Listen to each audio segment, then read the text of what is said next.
Assalamualaikum warahmatullahi wabarakatuh. Alhamdulillahirabbil alamin. Hamdan katsiran thayyiban mubarakan fih kama yuhibbu rabbuna wa yarda. Asyhadu an la ilaha illallah wahdahu la syarikalah wa asyhadu anna Muhammadan abduhu wa rasuluh la nabiyya wa rasulah ba'dahu.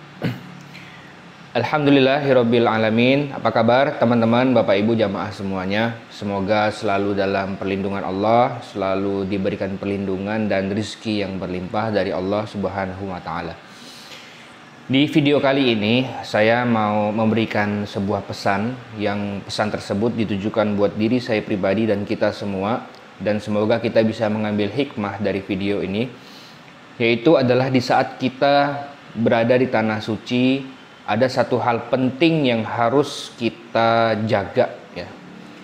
Ada satu hal yang mungkin kebanyakan para jamaah itu mungkin lupa, atau mungkin karena faktor kelelahan, karena safar jauh, jadi susah dikontrol, yaitu adalah masalah lisan, Bapak Ibu sekalian.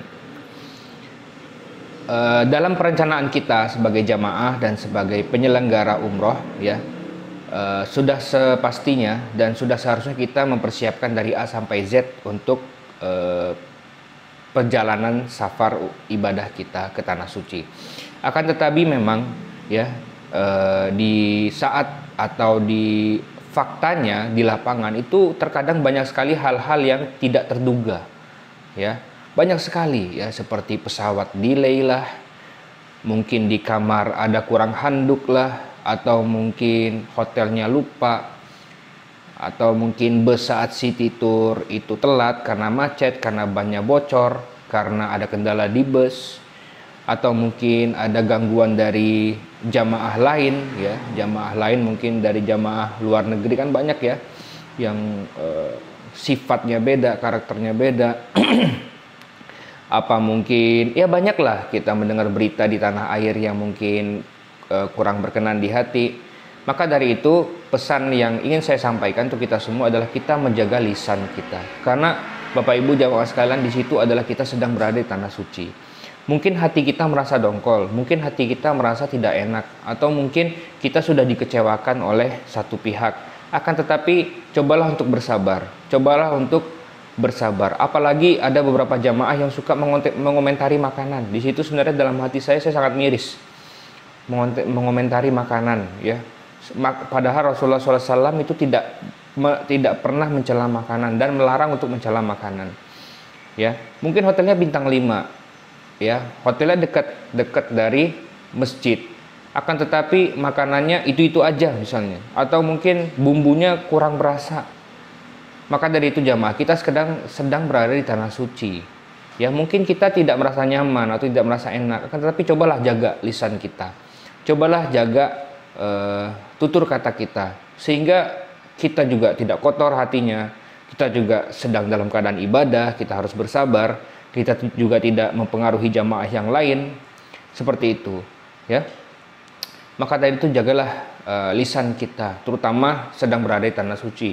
Di situ adalah tanah suci, tanahnya tanah haram, tanah di mana begitu banyak tempat-tempat makbul ya.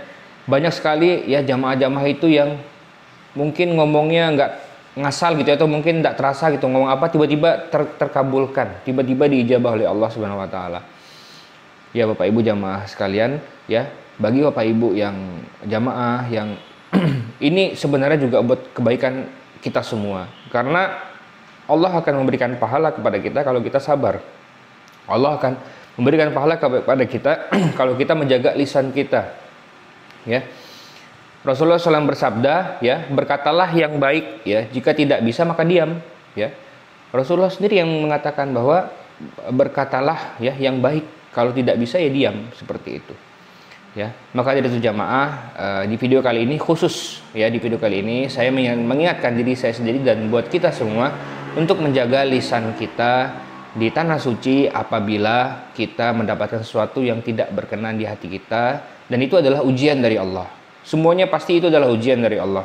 Tidak ada satupun daun yang jatuh ke tanah, ke bumi ini melainkan atas izin Allah. Musibah, cobaan, ujian, kenikmatan semuanya dari Allah. Dan apabila kita bersabar, kita bisa bersabar dengan ujian atau musibah dari Allah, maka kita akan mendapatkan pahala yang besar dari Allah Subhanahu wa taala.